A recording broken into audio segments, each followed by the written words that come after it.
Hello there, everyone. My name is Crazy Caleb, and yes, we're going to be taking a look at some more easy modules today. Today we're going to be taking a look at Next in Line, Birthday Cake, Brown Bricks, Omni-Man, another Keypad module, the Calculator, uh, shut up, Occult Manuscripts, Not Timer, Double Screen. If you could shut up, I'll get to you in a second. Label priorities and my mom. So, we're going to start with this module today, and this is called Omni-Man, and based off of the obnoxious sound that this makes, and it's sticking its ass out, this is going to be Omni-Man, and this module is one of the easiest modules in the game.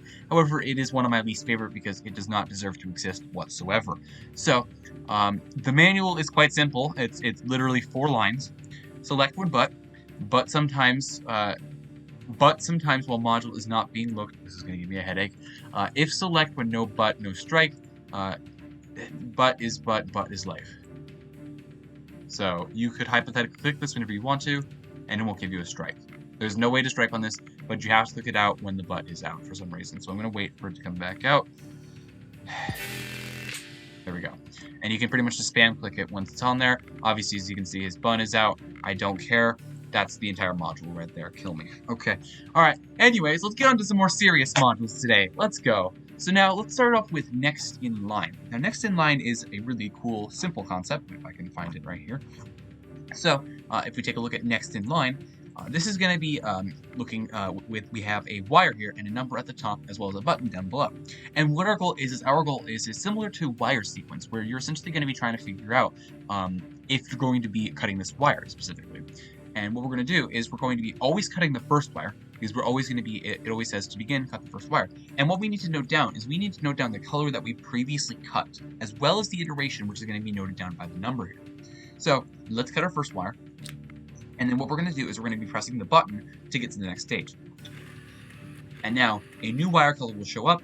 These, by the way, look very similar to the wires from Wire Spaghetti. That's because it's basically an exact copy of the exact wire. It's just copying assets in this case. This module is very simple. It's much preferable over Wire Spaghetti, in my opinion. But what we're essentially going to be doing here is we're going to be taking a look at the iteration that we're currently in right now. In this case, being the 2. And what we need to note down is also the last wire that we cut. In this case, that was a blue. So blue is the last wire cut. And what we want to pay attention for is at the intersection of where the last wire cut and our iteration is at, is the color on the module the exact same as the one that appears right now? In this case, the intersection is a red, but on the module it's green. So in this case, this means that we're not going to be cutting this. So, because if it was a red, then we would note that down, and then that would work as the last wire cut. So now we're going to be doing this for 8 iterations, and let's take a look. So now we're still on blue because the last wire that we cut was blue, and now we're on iteration 3. Now, taking a look here, yes, the module has orange right now, and the 3rd iteration and the last wire cut the last wire that was cut was blue. This corresponds to the color orange. This means that we're going to cut it. We're going to note down that the last wire cut was orange, and we're going to move on to the next iteration. Now our next iteration is going to be another orange. This is going to be now iteration 4. Iteration 4 would want us to have a green on the module. We don't, so we're going to go to the next iteration. Now taking a look. Now, the 5th iteration and the last wire cut being orange is going to give us a white. White is indeed present on the module. We're going to cut you, just like that. And now we're going to move over to our last wire being cut, being white. And now let's move on down to iteration 6. And all we're simply going to be doing is we're going to be going through 8 individual iterations. And once we reach the 8th iteration and we do it successfully, that is when the module will solve. So now, this is iteration 6, the last wire that we cut was white, and the color that we want is a blue. However, on the module, it is a black right now, so we're not gonna cut that one. Let's take a look at the next one. So we're still on white, but it's now iteration 7, and the intersection for this one is actually going to be gray. This is exactly what we need right here. Note that black is going to be the dark one, and there is going to be gray on here. In this case, this one is going to be gray. So we're going to be cutting you. And just like that, our last wire cut is going to be the gray. And for our 8th iteration, we need a green. But however, on the module, the green does not show up. So this means that we're simply going to be pressing the button. And just like that is a solved module. And that's all you need to do right there. Now, the reason why I'm doing like a lot of these easy module tutorials is because of the fact that it's just I need to get this stuff done, quite frankly. So that's kind of what I'm doing right now. And let's take a look at our next one in this case, because there's still a lot of modules that I have left to do, but these modules are really self-explanatory enough to whereas all you simply need is one explanation and you should be able to do it. It's pretty sight readable, and I'm just kind of taking care of the repo, if that hasn't been made clear, based off of my other modules here. So let's take a look at, we have birthday cake. So birthday cake looks like a piece of cake right here. And what we're essentially going to be doing here is we're going to be trying to figure out when exactly we need to eat it.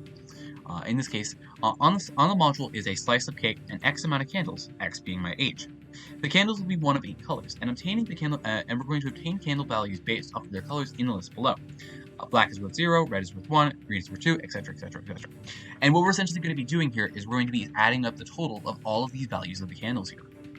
Modulo it's by 60, and this is going to be the value of y, and what we need to do is we need to press the cake when that value is equal to y.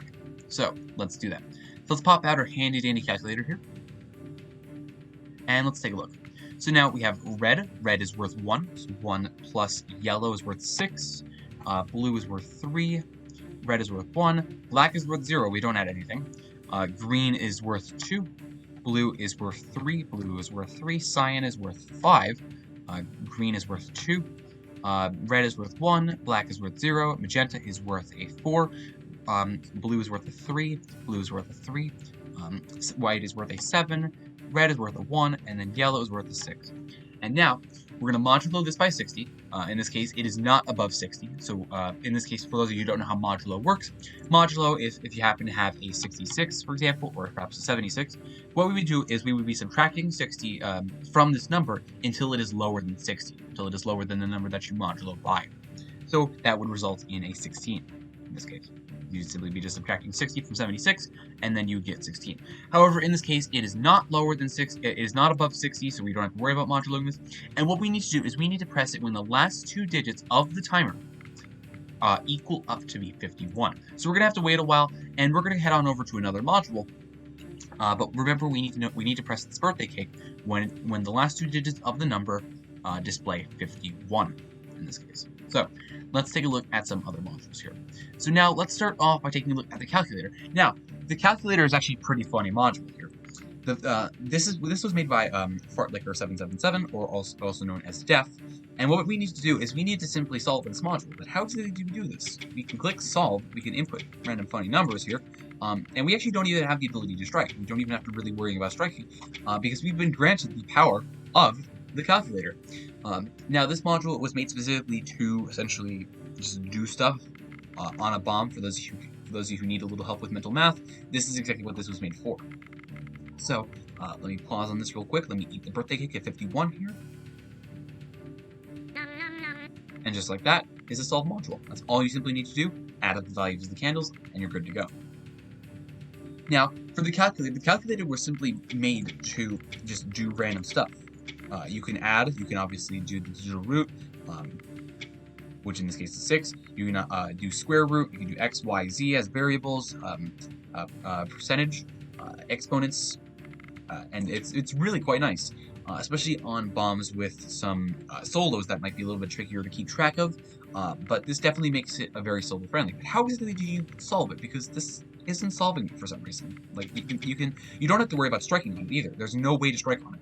If you happen to click solve with something that's not the answer, as I just noted down, there is no possible way of striking. So that's quite nice. So all we simply need to do to solve this module is we're going to be taking the sum of each character in the serial number, with letters being their alphanumeric position plus 9. Now, for those of you who are familiar with this concept, it is basically base 36. Base 36 in this case is going to be 0 through 9. And then we have the entirety of A through Z immediately afterwards. So A is worth 10, B is worth 11, C is worth 12, because as we can see, if we have A is alphabetic position of 1, so it would be 1 plus 9, that would give us the value of 10. Same thing with Bravo, and so on and so forth, up to 35. But that is essentially all you're going to be doing, is you're going to be summing up the entire, all of the characters of the serial number, and then we're going to be inputting that number into the serial. So we have a Zulu here, which is going to be a 26 plus 9, then a 2, then a 5, then a 26 plus 9, then a Victor, which is a 22 plus 9, and then finally a 1. And in this case, we get a total of 109, we're going to input 109 into the module, and we're going to hit solve. And just like that, that's good to go. And now, the nice thing about this is that we can still do calculator work after we solve it. We don't need to worry about not solving it. We don't need to worry about solving it and then not being able to interact with it. This is exactly the purpose of the calculator. It was made to treat some heavier math stuff on the bomb, and it was also just made to just be fun. Honestly, that's the whole purpose of this entire module. And I quite like that concept, and I quite appreciate the fact that it exists. So now, let's take a look at brown bricks. So brown bricks is a fairly simple one, and this is based off of old-fashioned Mario. It's very similar to a Mario game. So it's actually the exact same. So what our goal is there's going to be a series of 5 different bricks, and there's going to be one that's missing from the module here. They will all be unique, but there will always be one that is missing. And the first thing that we need to find out is which one is missing. And that's going to be, I guess I would call this one the 4 dots. This one is sort of the square on square, maybe. This one is the normal brick. This is the question mark block. And this one is sort of like, I guess we would call it the ripple, maybe? I don't know. It's a bit of a weird one. But in this case, if we take a look at the module, we are currently missing this guy right here, the square on square. Now, to start off, find which block is missing, which we just did. Using this block in the position to get, use this block in the first table to get a position you need to look at. And next, look at what block is in that given position. So in this case, we have this guy missing the square on square, in this case being the bottom left. The bottom left corresponds to the 4 corners, or I guess the 4 dots. The 4 dots, if we take a look at the second table, we need to get our third block here. Taking a look at the second table, we'll do a transformation, which will go from the 4 dots over to this right arrow to whichever one it corresponds to, which in this case happens to be the square on square again. So now, this block will be referenced as the block after the right pointing arrow, and use its position on the module in the third table. Now, one thing that you might have noticed is that we actually don't have this guy on the module at all. If it was, for example, the question mark, we would simply note that down as the bottom right. But in this case, this happens to be the one that we're missing. If this block isn't on their module, you need to use the otherwise row. So this is exactly what we're going to be doing for this last little table down here. And we're going to be going through a series of conditions and trying to figure out which one we're going to be pressing here. Now, this is based off of positions, but in this case, we happen to be missing the last, the block from the second table here. So this means that we're simply going to be going down to this otherwise table. Now, what we're going to do is we're going to go through a series of conditions, and we're only going to be pressing one of the blocks that we have present on the module. If the block missing was blank, was this little ripple one, in this case, that's actually present on the module, so that's not going to be true at all. So no, it's not going to be that. Otherwise, if the block after the right arrow was the question mark, no, it was not. It was the one that we're missing. It was the square on square. And then otherwise, we're going to be pressing this guy, and then there is the otherwise case if the above block does not exist, which was going to be this guy. But however, this does exist on the module, this 4-corner one, so we're going to be hitting this guy. And just like that is a solved module. That's all you need to do with that. It's just a couple tables, and it is simple as that. So, I was lucky enough to show off the otherwise condition, because that's very important. But just remember that the third block position is going to be, for the most part, based off of positions on the actual module. So just keep that in mind. Now, let's take a look at another easy one here. Another keypad module. So now, this module is a little bit heavy on description-wise. And what's going to be happening here is that each quadrant is going to have, each button is going to have one unique button. I'm not sure if there's the possibility of there being duplicates present on the actual module, although I have not seen any. But essentially what we're going to do is what we need to do with this module. As you can see, we have 4 different quadrants present in this actual manual here. And what we need to do is we need to find each specific symbol based off of the position of which it is on the module. So this sort of backwards foxtrot hook sort of thing appears in the top left. We're going to find this right here, which is why it's important, because of the fact that there's going to be positions of all of these guys in every single quadrant here. There is going to be all of the symbols do appear in every single quadrant, but we're going to get to why we need to keep track of which quadrant it is later on. But in this case, we're simply going to highlight this in the top left, because this is the top left right here. It's the only one that we're going to pay attention to. Next up, we have this one right here. It sort of looks like maybe like a nose, and it sort of curls down a little bit. Now you're going to correspond to this being the bottom one right here. Next up, this one has sort of like a little bit of a loop-de-loop. It's almost like a lowercase papa in a way. Except the papa, like the sort of curvy part, is very small and it's at the top. So it would be that. And now for the last one here, this one is sort of a bit of a, it's almost like a bit of an infinite loop, except the left side is really curved and the right side simply just does not exist for the loop. So this would be corresponding to this top one here. Now, with this in mind, what we need to do is we need to select the keys in order of which it has the symbol, its symbol highest in occurrence from the list to lowest. So, as we can see on the module, each of them have different positions on their respective lists. This being the highest in that quadrant, this being the second highest in that quadrant, this being the bottommost in the top right quadrant, and this being the second bottommost in the bottom left quadrant. So now what we want to do is we want to press it in order based off of its position that it appears on the list. So it would be this loopy-loop, almost. It would be the hook. It would be the papa. And it would be, finally, the top right, the little nose thing. And just like that is a solved module. That's all you need to do with that module. It's very, very simple. Next up, let's take a look at Occult Manuscripts. Occult Manuscripts.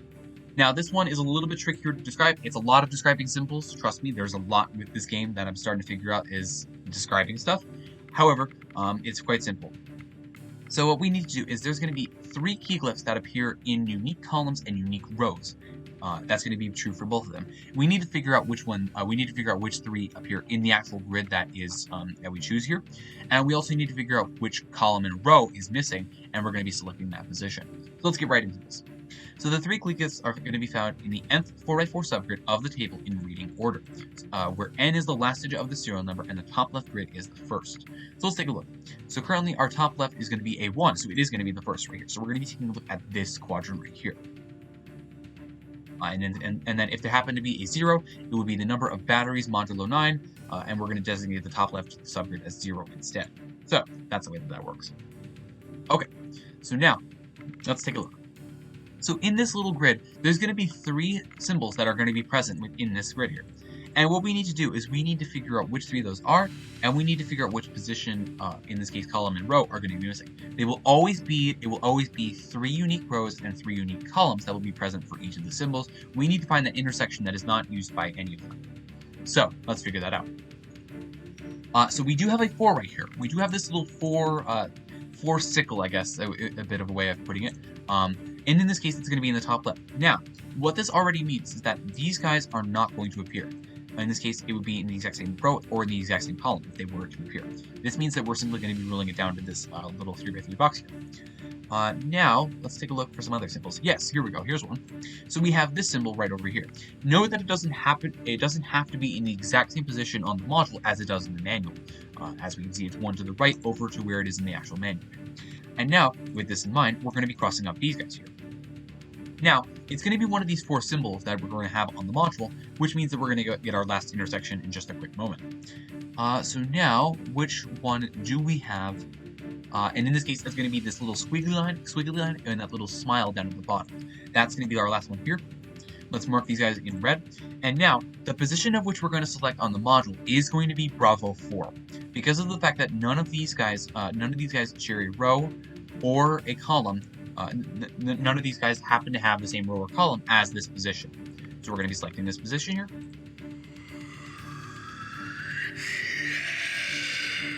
And just like that is a solved module. A little bit of a creepy solve sound, but it's an easy module enough that I'll give it a pass. So, next up, let's take a look at, wait a minute, why are there 2 timers on here?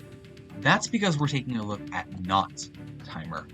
Now, one of the things that you can do and that you can tell from timer and not timer is, number 1, the fact that you can highlight it on. That's like the biggest indication of them all.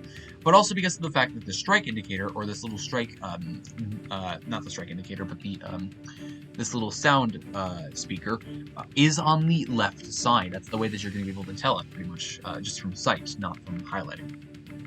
So now, this module is quite fairly simple. It is really, really easy to do. And what we need to do is we need to go through a little bit of a checklist here. There is a couple conditions that I do hope to go over, but there is the possibility of me holding the timer indicator or me holding the strike indicator. or simply tapping either or. But that's essentially how we're going to be interacting with this module. So, to solve the module, select either the strike indicator, or select strike indicator box, or the timer at the correct time using the rows below. So, let's take a look here. If the bomb has no strikes and there is a lit indicator with the label car, hold the timer and refer to releasing a held timer. So now let's take a look at the rest of the edge work here. So do we have a lit car, or label car rather? We do not. That's not going to be holding up the timer. If the bomb has no strikes and there are 2 or more batteries on the bomb, press and immediately release the strike indicator. Now, there is no strikes for right now, and we are going to be doing a series of 2. We do have 2 or more batteries, so that means we're going to be simply pressing and immediately releasing the strike indicator. However, let's say I happen to mess up for some reason. Let's say I press the timer indicator, and I'm doing this for the sole reason of I want to be able to demonstrate how some of the holding works. It's a little bit weird how the holding works, and in most cases you're actually going to find this rule very, very common if the bomb has no strikes and there are 2 more batteries. It is advised that you kind of do that first for the sake of this rule. It's a very easy rule to get done, just to be pressing the strike indicator, but for the sake of this tutorial, I want to be able to show off the rest of this module. So let's hit the timer indicator, No, I can't accept and let's it. get I'm a not strike. persuaded. Now, as you can see, both of them happen to actually share a strike. That's quite interesting, and the fact that they stay together in time is quite a unique concept. So the only way that you're ever going to actually be able to tell the difference is the speaker and the fact that you can highlight it. That's the only way, not by the strike indicator or anything else. So now, we do have a strike, so we're simply going to be ignoring this rule. If the timer display is currently less than 30 minutes, it is not. It is quite far from it, so I'm not going to be bothering to wait around for that time. If there are 2 or more batteries on the bomb, we're going to be holding the timer and refer to releasing a held timer. This is true. We do have 2 or more batteries on the bomb. We have these 2 D batteries present. This means that we're going to be holding the timer and referring to a releasing a held timer. So now, let's scroll down here, and there's going to be a couple interesting rules here. Let's take a look. So releasing a held timer. So remember what the countdown timer displayed when you held it down. You can hold it down at any time, but there is going to be a couple catches that we need to pay attention to. For each rule below, the rule is true if the countdown timer was less than the time stated by the rule. So, let's start holding it. And now, let's start taking a look. 1 minute, it's not less than a minute. 30 minutes, it's not less than 30 minutes. 60 minutes, it's not less than 60 minutes. In 120, yes, 120. 120 minutes is what it's less. We currently have 97 minutes. Now, release when the countdown timer has a 6 in any position, but only after holding it for at least 9 seconds. Now, the catch with this is because of the fact that you need to essentially pay attention to how long it at least wants you to hold it for. So in this case, we've definitely held it down for more than 9 seconds, so all we simply need to do is release when the countdown timer has a 6 in any position. In this case, we can release at any time, because we have that 6, in this case, in the minute section. So that's all you simply need to do. It turns green when it solves, and just like that is a solved module. It's the exact same thing with the held strike indicator, except it only pays attention to strikes in this case. No strikes, 1 strike, 2 strike, and 3 full strikes. And all of the rules are pretty straightforward to do. They all have to do with edge work conditions, and they're all pretty easy to understand. There really shouldn't be anything that's too tricky to understand about that, and just like that, you will be good to go. Now, let's finish up on these last little 3 here. So now let's take a look at label priorities. Label priorities is a very easy one. I've done this one before, however, it did get remade and it got deleted. It got deleted beforehand, and I didn't know if it was going to be remade. So that's kind of where complications arose, and I forgot to. I just haven't made one for a while, so yeah, that's been going on. So now let's take a look and let's see what we want to do with this. So all we have here is we have a series of very similar, but at the same time very different priorities here. So what we want to do is we want to figure out where all 4 of these buttons are on the label priority list here. So we have press this button first, and so on and so forth, all the way down to the bottom.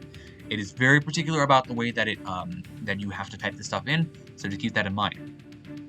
So we're going to do press this one first, having periods after all of them. So we're going to do press this. Now, one thing that's very important that you make sure that you distinct from button and one. There is a lot of cases where they are the exact same message. However, the only thing that's different from them is going to be one or button. That's very important that you make sure that you pay attention to this, especially because of the fact that that's very easy to slip up on. So it's going to be press this one first. That's going to be right here. Perfect. That is exactly what we needed to see. Now, from this point on, let's take a look. So next up we have first comma, press this one. First comma, if I can type, press this one. Press this button. It's not press this button. It's first comma, press this one right down here. Then no, press this button first. Okay, it's this one right here.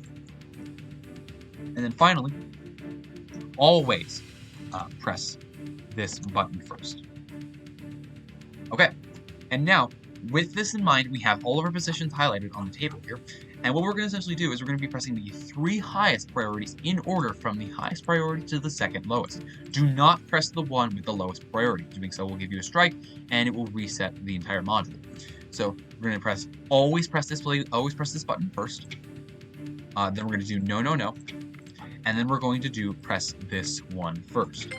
And just like that, bada bing, bada boom, we're done with that. Let's move on over to double screen. Double screen is a fairly simple module, and it's one that I've grown a little bit of liking here. Now, what we need to do with this one here is this module has a series of 2 different screens, as you can tell by the name, double screen. And what we need to do is we need to figure out, there's going to be a series of different edge work conditions or different timer conditions and whatnot. We need to figure out which one is true, but there's going to be a bit of a catch to it. Based off of the color of the screen background, note that it can be different colors potentially too. There's going to be a series of potential word swaps that can happen here. In this case, if we take a look at red's example here, red has the possibility of swapping minus with plus, absent from to present on, needy and regular for specifically modules, and these are going to be possible to swap in a series of different colors in this case. We have less and more, even and odd, minus and plus, so on and so forth. There's the possibility of there being duplicates. I think there's going to be two of each in each different colors. But that's essentially what we're going to be doing here. Is we need to write down these edge work conditions, but we also need to make sure that based off of the color of the background and the possibility of the swaps, they actually equal to a true condition. That's what we're looking for here. So first things first, let's take a look. So the background of both of these is going to be yellow. Yellow is going to be taking a look at what? So we have less is going to be swapping with more and vice versa, and is going to be swapping with or and vice versa. Absent from is going to be swapping with present and vice versa. Now this first condition is there is no ports on this bomb. So far there's no keywords that happen to be the exact same as the yellow condition, so we're actually going to take a look and see if there's actually no ports on this bomb. Now immediately that's a false because there is ports present on the actual bomb, so this means already based off of what we know, this means that the bottom is true. Let's also make sure that that actually is true. So it's also yellow, and I'm not seeing any of the word swaps at all. Now there is contained, but that's not really important. So now the bomb's serial number contains a 5, and, ooh, here we go. This is where the swap come into play here. So if we take a look at the 5 and 8, what this is going to become is it's going to become 5 or 8, because of the fact that we have this swap right here, and an or for that specific color. So it's going to become a 5 and an 8. Instead of 5 and 8, it's going to become 5 or 8. Now, do we have a 5 or 8 in the serial number? We do indeed. There is indeed one 5 present in there. This means that we're going to be pressing it this screen. Now, we're going to be repeating this process 1 to 2 more times, and the module will be disarmed. So now we have a red and a green, as you can see by they have different colors now. And now the swaps potentially change here. So now for red, the bomb's serial number contains an 8 and a Zulu. So now, do we have anything that could potentially swap here? There is no and or swapping in this case for red, and it looks like that might be it. I don't see anything that doesn't that swaps here. So, does the bomb's serial number contain 8 and Zulu? It contains Zulu, but no 8. So this means that this one is going to be false. This green should be true, though. The number of ports plus the number of indicators is more than 0. For green, even and odd swap, no and some swap, and an or swap. The number of ports plus the number of indicators is more than 0. None of these keywords are present to be swapped. And in this case, we happen to see that there was 3 ports right here. This means that this is already more than 0. This is going to be true right here. Let's hit that screen. All of the text disappears. And let's see if we have one more stage. We do. Okay. So now, we have yellow and a blue. Now, let's take a look at yellow here. there is a melodic message present on this bomb. The yellow background, let's see what we have here. Now, present on. Now, this is going to be important to do. Present on this bomb is going to be absent. Is going to be swapping with absent from. In this case, this means that I did not put a melodic message on this bomb. That is true. So this means that this rule is already going to be true. So let's hit it. That's perfect. We don't even need to look at the other rule here. Is an acceptable and just like that is a solved module. And now let's end on a high note. Let's end with my mom. So now this module is very straightforward. This module is very similar to symbolic password. It's quite it looks the exact same. However, we have our favorite, everyone's favorite Muscle Man from the most popular TV show of all time, as it says in the manual, Regular Show. It's one of my personal favorite all-time shows. I actually quite enjoy it a lot. And I would advise you, it's a good watch. I would advise you to watch, give it a good watch. Now, what our goal is our goal is to actually submit my mom in this actual text here. However, the phrase my mom has been seizure shifted by an amount and scrambled on the 2x3 rectangular grid. To solve this module, we're going to be correctly inputting the shifted phrase, and it's actually quite easy to determine what it actually looks like here. So, let's take a look and see what we have here. Now, we know based off of the my mom, in this case, there is going to be 3 mics present, and that means that we can pretty much figure out what we seizure shifted by based off of the one that actually has 3 individual values here, in this case being the uniform. So now, Mike went to uniform, which means that we seizure shifted by how many? How many did we seizure shift by? So we have the 25 minus the 13, or excuse me, uniform. So we have the 21. We have 21 minus the 13. We seizure shifted forward by 8. Now, let's take a look and see what we do here. So we shifted from Mike to uniform. And now what we need to do is we need to figure out where we are currently right now. So we need to figure out what these other 2 characters are. So let's do the exact opposite to them so that we can get back to our initial state. So we have question mark, Mike, blank, Mike, and then question mark. We need to figure out what this whiskey and the golf are equal to. And in this case, it's pretty straightforward. We're going to do a 7 minus the 8 plus the 26, and that's going to give us our Yankee. That is going to be our Yankee right there. So golf is going to be equal to the Yankee, and then the 23 for the whiskey minus the 8 is going to give us a 15, which is an Oscar. Perfect. That is exactly what we needed to do there. So now, what we want to do is we want to essentially rearrange the my mom to be like this. So we need to have, we need to be having it my and then mom, and we need to have that blank spot, as we can see right there, after the my. So that's going to be the way that this works. So let's get that Yankee in the correct position. So let's do you, and you. And you over here. Okay, the top part is already set up. That's perfect. And now what we simply need to do is we need to have the uniforms and the whiskey. We need to have the whiskey in the middle and the uniforms on the outer edges. Just like that, we hit submit. Hey, you know who else is a keep talking and nobody explodes module? My mom. And just like that is a solved bomb. As always, thank you guys for watching. Remember to stay crazy, stay cool, and thanks for joining me on this little fun adventure. As always, thank you guys. Bye-bye.